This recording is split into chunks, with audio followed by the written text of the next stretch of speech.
Fala pessoal, tudo bom? Zé Henrique Alves aqui. Eu estou vendo muita gente comentando hoje uma notícia que saiu na Folha, né? Falando sobre a questão da bolha, né? É hora de sair da bolha e procurar soluções para os algoritmos, cenários para 2017. Pessoal, na verdade, eu queria mostrar mesmo um vídeo para você de 2011, do TED Talks, inclusive, do Eli Pares, mostrando para você que essa história de algoritmo já é muito antiga. O Google já usa isso há bastante tempo mesmo, para escolher o que vai ser exibido para você no seu buscador. Você pode sentar do lado do seu amigo e buscar uma mesma palavra no Google, que não vai aparecer para você a lista que aparece para o seu amigo na mesma sequência, ou até vai aparecer links diferentes. Por quê? Porque na época o Google, na época que foi gravado isso, inclusive, o Google tinha 52 fórmulas do algoritmo para identificar seus interesses e sequenciar o newsfeed do buscador, do SERP. É claro que o Facebook, quando entrou, as redes sociais apareceram e o Facebook veio despontar como a melhor rede social que agrega a maior quantidade de pessoas do mundo, obviamente ele ia usar um algoritmo poderoso dessa forma. E esse algoritmo que está surgindo aí agora, que a gente gentilmente e carinhosamente chama de canguru, esse algoritmo ele tem uma capacidade potentíssima de encontrar e conectar palavras. Você já deve ter passado pela experiência de ter escrito com o seu amigo uma palavra, por exemplo, brevidade, e de repente você deu um F5, apareceu lá um anúncio de brevidade, ou um amigo seu falando de receita de brevidade, um amigo que você não via há 3 anos, ele que estava lá na sua lista de amigos, no seu feed, e você não via ele há 3 anos. Caramba, por que de repente você falou brevidade e seu amigo apareceu? Porque aquele seu amigo estava fazendo estava fazendo curso de chefe de cozinha internacional com foco em doceria. E de repente você escreveu uma palavra que era da nuvem de palavra do seu amigo. E aí de repente seu amigo apareceu para você. Ora, já pensou se você pudesse ver 5.000 postagens dos seus 5.000 amigos? Então a ideia não é essa. Desde 2006, quando surgiu a primeira modificação do newsfeed no Facebook, a proposta era proteger mais a pessoa física, que é o perfil, e não deixar expor a vida comercial e a poder aquisitivo das pessoas no perfil, fazendo com que fanpages surgissem para se colocar em empresas e negócios, ou seja, é o lugar certo para você colocar em empresas e negócios. Nunca, de forma alguma, faça negócios com perfil. Diversas pessoas têm essa ideia de que faço negócio com perfil. Gente, você está expondo a tua vida, o teu capital de tal forma que você pode ser sequestrado. As pessoas estão divulgando isso de uma forma errada e criminosa, ainda por cima. Se alguém cria curso com isso, inclusive, pelo amor de Deus, bota a mão na consciência. Amigo, vai estudar um pouco de Facebook. Porque quando você oferece coisas por perfil para amigos, quem tem 5.000 amigos nesse planeta? E esses 5.000 amigos, por mais que você seja criterioso na escolha, os amigos deles veem a postagem que esse amigo compartilha ou comenta. E você vai botar a mão no fogo por 5.000 vezes 5.000 pessoas. Imagina se todas as pessoas fizessem como você faz. Você acha que é correto vender, então, utilizando perfil? E outro detalhe, você não tem métrica, você não tem como impulsionar, você não tem como gerar alcance, você não tem como gerar nuvem, você não tem como nada, você não tem condições de conectar pessoas a não ser por uma palavra. E, da mesma forma, a regra do EdRank também funciona para perfil. As pessoas que conectam com a palavra vão ver, mas nem todas. Se por um acaso você usou uma palavra que 500 pessoas, teus amigos, estão vendo, e por acaso conecta com 500 amigos, só 250 vão ver, porque você tem um limite de 5%. E outra, você não pode impulsionar no perfil, ou seja, o resto não vai ver. Então você acha correto anunciar pelo perfil? Bom, o que eu estou falando para vocês é que esse vídeo que vai passar aí tem 9 minutos e 5 segundos, fabuloso, está legendado direitinho, vale a pena você assistir do começo ao fim, para entender um pouco mais como é o funcionamento da nuvem de palavras, algo que eu vou falar mais tarde, para você entender de uma vez por todas que não se usa perfil para anunciar, não se usa perfil para vender, não se usa perfil para abordar pessoas, se usa fanpage. Fanpage é que vai dar condições de você, em vez de centenas de pessoas, trazer milhares de pessoas, cadastrar, e isso de uma forma isenta de você se mostrar quem você é, e sim uma empresa que vai fazer negócios. Tá bom? Mais tarde eu vou mostrar para vocês. Espero que vocês gostem bastante.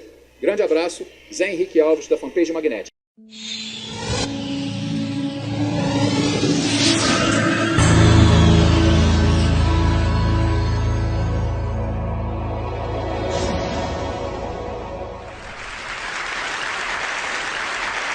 Mark Zuckerberg, a journalist was asking him a question about the news feed. And the journalist was asking him, why is this so important? And Zuckerberg said, a squirrel dying in your front yard may be more relevant to your interests right now than people dying in Africa. And I want to talk about what a web based on that idea of relevance might look like. So when I was growing up in a really rural area in Maine, the internet meant something very different to me. It meant a connection to the world. It meant something that would connect us all together. And I was sure that it was going to be great for democracy and for our society. But there's this kind of shift in how information is flowing online. And it's invisible. And if we don't pay attention to it, it could be a real problem. So I first noticed this in a place I spend a lot of time, my Facebook page. I'm progressive politically, big surprise, but I've always gone out of my way to meet conservatives. I like hearing what they're thinking about. I like seeing what they link to. I like learning a thing or two. And so I was kind of surprised when I noticed one day that the conservatives had disappeared from my Facebook feed. And what it turned out was going on was that Facebook was looking at which links I clicked on. And it was noticing that actually I was clicking more on my liberal friends' links than on my conservative friends' links. And without consulting me about it, it had edited them out. They disappeared. So Facebook isn't the only place that's doing this kind of invisible algorithmic editing of the web. Google's doing it too. If I search for something and you search for something, even right now at the very same time, we may get very different search results. Even if you're logged out, one engineer told me, there are 57 signals that Google looks at. Everything from what kind of computer you're on, to what kind of browser you're using, to where you're located, that it uses to personally tailor your query results. Think about it for a second. There is no standard Google anymore. And the funny thing about this is that it's hard to see. You can't see how different your search results are from anyone else's. But a couple of weeks ago, I asked a bunch of friends to Google Egypt and to send me screenshots of what they got. So here's my friend Scott's screenshot, and here's my friend Daniel's screenshot.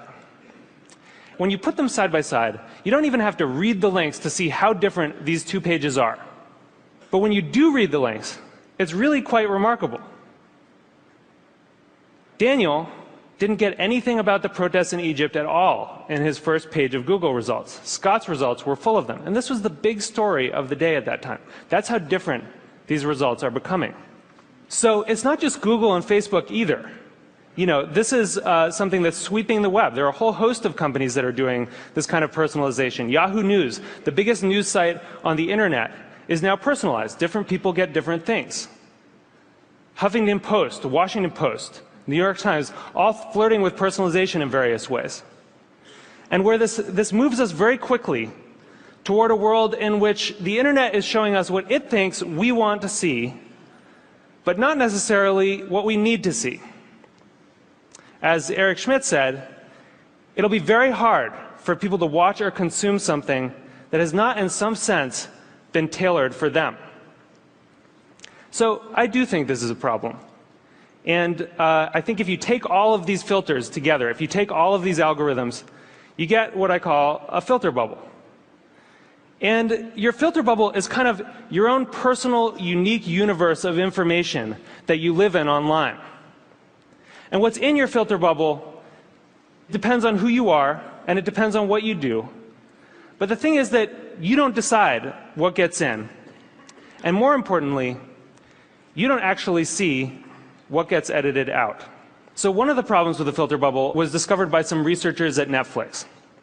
And they were looking at the Netflix queues, and they noticed something kind of funny that a lot of us probably have noticed, which is there's some movies that just sort of zip right up and out to our houses. They enter the queue, they just zip right out. So Iron Man zips right out, right? And waiting for Superman can wait for a really long time. What they discovered was that in our Netflix queues, there's kind of this epic struggle going on between our future aspirational selves and our more impulsive present selves. You know, we all want to be someone who has watched Rashomon. But right now, we want to watch Ace Ventura for the 4th time. So the best editing gives us a bit of both. It gives us a little bit of Justin Bieber and a little bit of Afghanistan. It gives us some information vegetables. It gives us some information dessert. And the challenge with these kind of algorithmic filters, these personalized filters, is that because they're mainly looking at what you click on first, you know, it can throw off that balance. And instead of a balanced information diet, you can end up surrounded by information junk food. So what this suggests is actually that we may have the story about the internet wrong. In a broadcast society, you know, this is how the founding mythology goes, right? In a broadcast society, there were these gatekeepers, the editors, and they controlled the flows of information. And along came the internet, and it swept them out of the way, and it allowed all of us to connect together, and it was awesome. But that's not actually what's happening right now. What we're seeing is more of a passing of the torch from human gatekeepers to algorithmic ones. And the thing is that the algorithms don't yet have the kind of embedded ethics that the editors did. So if algorithms are going to curate the world for us, if they're going to decide what we get to see and what we don't get to see, then we need to make sure that they're not just keyed to relevance. We need to make sure that they also show us things that are uncomfortable or challenging or important. This is what TED does, right? Other points of view. And the thing is, we've actually kind of been here before as a society.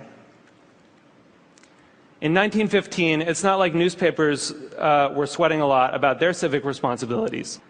Then people kind of noticed that they were doing something really important. That in fact, you couldn't have a functioning democracy if citizens didn't get a good flow of information. That the newspapers were critical because they were acting as the filter, and that journalistic ethics developed. It wasn't perfect, but it got us through the last century.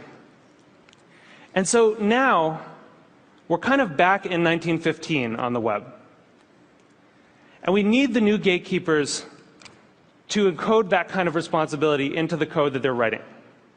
You know, I know there are a lot of people here from Facebook and from Google, Larry and Sergey, who, you know, people who have helped build the web as it is, and I'm grateful for that. But we really need you to make sure that these algorithms have encoded in them a sense of the public life, a sense of civic responsibility. We need you to make sure that they're transparent enough that we can see what the rules are that determine what gets through our filters. And we need you to give us some control so that we can decide what gets through and what doesn't. Because I think we really need the internet to be that thing that we all dreamed of it being. We need it to connect us all together. We need it to introduce us to new ideas and new people and different perspectives. And it's not going to do that if it leaves us all isolated in a web of one. Thank you. Thank you.